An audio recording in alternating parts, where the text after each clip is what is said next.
السلام علیکم ناظرین، ایک پل کی نصیحت میں آپ لوگوں کا ویلکم کرتی ہوں۔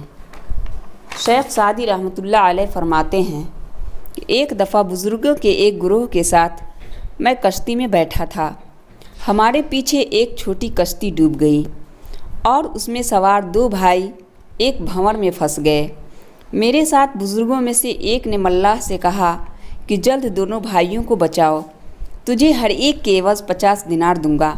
ملاح پانی میں کود پڑا اور ایک بھائی کو بچانے میں کامیاب ہو گیا، لیکن دوسرا ہلاک ہو گیا۔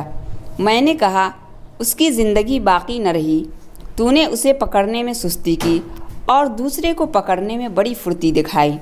ملاح ہنس پڑا اور کہا، جو کچھ تو نے کہا ہے درست ہے، لیکن ایک دوسرا سبب بھی ہے۔ میں نے کہا کہ وہ کیا ہے؟ کہنے لگا کہ اس کو بچانے کی خواہش میرے دل میں زیادہ تھی، کیونکہ ایک دفعہ جنگل میں سخت تھک گیا تھا تو اس نے مجھے اپنے اونٹ پر بیٹھا لیا اور دوسرے ہاتھ سے یعنی دوسرے بھائی سے لڑکپن میں ایک کوڑا کھایا تھا۔ پھر شیخ سعدی کہتے ہیں کہ میں نے کہا کہ اللہ تعالیٰ نے سچ فرمایا ہے کہ جو شخص نیک کام کرتا ہے وہ اس کی اپنی ذات کے لیے فائدہ مند ہے، اور جو شخص برا کام کرتا ہے اس کی برائی بھی اسی پر ہے۔